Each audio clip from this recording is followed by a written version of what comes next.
What is of value to gods, higher spirits, muses, masters, maesters? Well, let's think.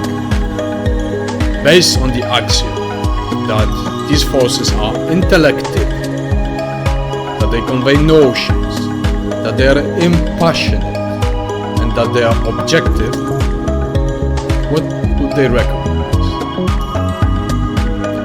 The point is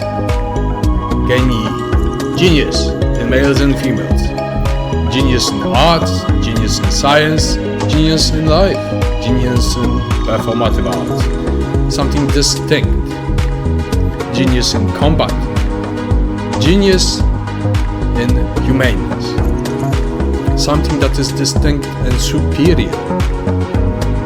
And every genius is different. Why? Because in the world of differentiation, nature, everything is different. So it is the ability to individuate into genius on your own terms towards the realms of the godly, providential, truly divine, numina superbia. How to be recognized thus by gods, by goddesses?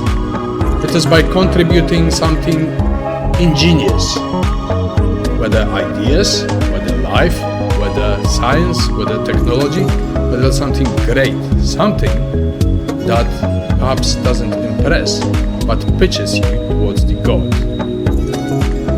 There is a mystery in that, a mystery of sacrament initiation, that is very elitist and quite downgrading to the mediocre, to those who are envious, to those who achieved nothing, to those who put no work, toil, effort and blood into their great art and work.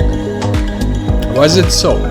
Are we born with inbred genius? Some idiot savants perhaps. But most of it is a workshop, a hardly developed workshop with that divine spark. And sometimes if you prepare the grand workshop, the homoiosteo, it is like working to incorporate certain things. And we are training to be experts in various fields too. We are training to excel. And we are competing in this excellence. We're not competing in shallow things, mediocre things, things of the mass. We are excelling and competing in this excellence in order to be of meaning to ourselves, our paths, and to God.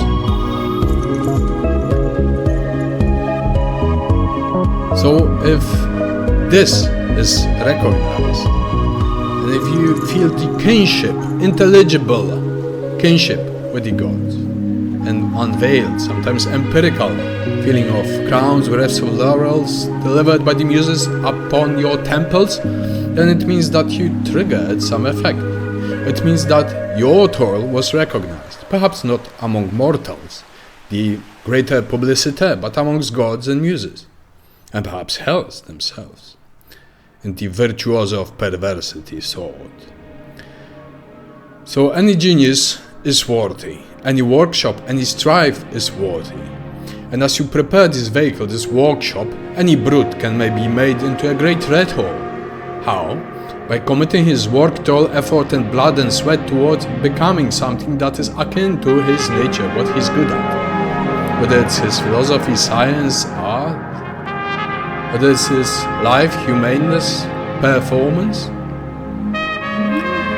And it works just like through the old idea of homoiosteo by Theon Ergon, that if you develop this broad life, broad experience, you put your hard toil and effort in truly good skills, knowledge, virtues, then that divine spark is planted in you, and you are lifted up with it. Because then not only you put your mortal toil and effort and commitment into this, but then you are lifted up and you can perfect and develop it, you can round it. Round your qualifications, your expertise to the point of genius. And genius is found where in this great workshop, this hard work of yours, these extreme toils that you underwent and overcame, genius is that divine spark that is the work of gods upon you, that lift you up. And it's not that simple, because every walk begins with a mortal human being trying to excel. If there is no excellence here, if there is no commitment, no toil, no walk, if we resign ourselves to the mass, then we are animals, and as animals we die towards the shadow, or perhaps to some other worlds of the souls and spirits. But to join the gods, you must make sacrifices. And that sacrifice is your first step into the great war. You develop yourselves with the skills, with the knowledge, with the passions, refining them to subtlety. And the skills that you have the proclivity to, whether a dancer, a philosopher, a politician, you must drive towards perfection. If you don't, you're just a role, a mask in the theater. You may be a wicked politician, a bad dancer, a terrible singer, hobbyist. However, if you try to put your efforts and commitments towards your proclivities in your natural space that you find in the world and develop therein, then there is a chance that this divine spark will be born.